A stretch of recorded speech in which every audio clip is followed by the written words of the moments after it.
बिस्मिल्लाहिर्रहमानिर्रहीम।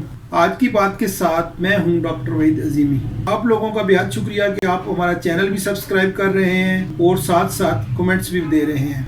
हमारी कोशिश होती है कि तमाम फॉलोअर्स का, तमाम सब्सक्राइबर के सवालों का जवाब दिया जाए। हमारी आज की ये वीडियो भी इसी सिलसिले की एक कड़ी है। हमारे एक फॉलोअर ने, एक डॉक्टर साहब ने कमेंट में कहा है कि पेशाब की कमी के हवाले से अपना तजर्बा शेयर किया जाए। आज हम इसी टॉपिक पे बात करेंगे। हमारा आज का टॉपिक भी यही है, यानी oliguria, increase output of urine, low urine output, पेशाब में वाज़े कमी। एक आम सेहतमंद आदमी दिन में तकरीबन 1 लीटर से 2 लीटर के दरमियान यूरिन पास करता है, लेकिन अगर ये मिकदार 400 ml से कम हो जाए, यानी उसमें गैर मामूली वाज़े कमी हो जाए, तो इस कंडीशन को ओलिगोयूरिया कहा जाता है। पॉलीयूरिया की तरह ओलिगोयूरिया भी एक सिम्टम है, खुद कोई डिजीज नहीं है। अगर इसकी काजेस को देखा जाए तो इसकी सबसे बड़ी काज डिहाइड्रेशन है, यानी जिस्म में पानी की कमी। ये पानी की कमी पानी कम पीने की वजह से भी हो सकती है, ज्यादा टाइम तक पानी ना पिया जाए तब भी डिहाइड्रेशन हो सकती है। बहुत ज्यादा पसीना आने की सूरत में भी डिहाइड्रेशन हो सकती है, और डायरिया और वॉमिटिंग के नतीजे में भी डिहाइड्रेशन हो सकती है। डिहाइड्रेशन की वजह से फिर यूरिन आउटपुट में वाज़े कमी हो जाती है।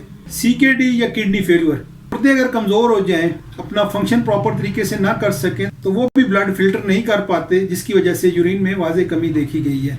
यूरिनरी ट्रैक्ट ऑब्स्ट्रक्शन, यानी पेशाब के रास्ते में अगर कोई रुकावट आ जाए, ये रुकावट ट्यूमर भी हो सकती है, कोई इन्फ्लेमेशन भी हो सकती है, कोई स्टोन भी हो सकता है। इस सूरत हाल में भी पेशाब में वाज़े कमी देखी जाती है। शॉक या सदमा, चूंकि इस कंडीशन में sudden loss of blood pressure हो जाता है, ब्लड प्रेशर एकदम से बहुत ज़्यादा कम हो जाता है, जिसके नतीजे में किडनी में फिल्ट्रेशन कम हो जाती है और यूरिन की मिकदार में वाज़े कमी हो जाती है। इसकी एक वजह मेडिसिन भी है। कुछ मेडिसिन ऐसी हैं जिनके इस्तेमाल से यूरिन की मिकदार में वाज़े कमी हो जाती है। अगर हम इसकी सिम्टम की बात करें तो इसकी सबसे बड़ी सिम्टम पेशाब की मिकदार में कमी है। इस कमी की वजह से फ्लूइड बॉडी में रिटेन होना शुरू हो जाता है, उसके नतीजे में एडिमा, जिस्म की सोजन शुरू हो जाती है। खास तौर पर लोअर एक्सट्रीमिटीज यानी टांगों और पाँव में बहुत ज़्यादा सोजन देखने को मिलती है।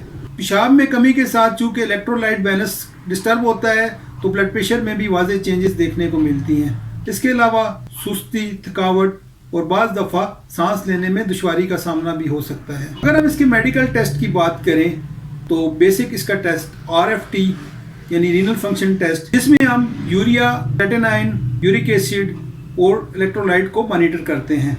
इसके साथ साथ यूरिन एनालिसिस भी करवाया जाता है। जरूरत पड़ने पर इमेजिंग टेस्ट यानी अल्ट्रासाउंड और CT स्कैन भी एडवाइस किए जाते हैं। ओलिगोयूरिया बेसिकली एक संगीन और खतरनाक सूरत हाल है। जरूरत इस बात की होती है कि फौरी तौर पर इसके सदेबाब किया जाए, वरना इसकी वजह से किडनी के बहुत से प्रॉब्लम, फेल्यूर, CKD और सेहत की दीगर पेचीदगियां भी पैदा हो सकती हैं। अगर हम इसके होम्योपैथिक ट्रीटमेंट की बात करें, सिम्टम मोडेलिटीज को देखते हुए बहुत सी हम होम्योपैथिक मेडिसिन यूज करते हैं। मिसाल के तौर पे apis, cantharis, solidago, acid picric, pulsatilla, क्यूप्रोमार्स, एल्सेरम, जिंजीबर और इस तरह की दीगर बहुत सी मेडिसिन।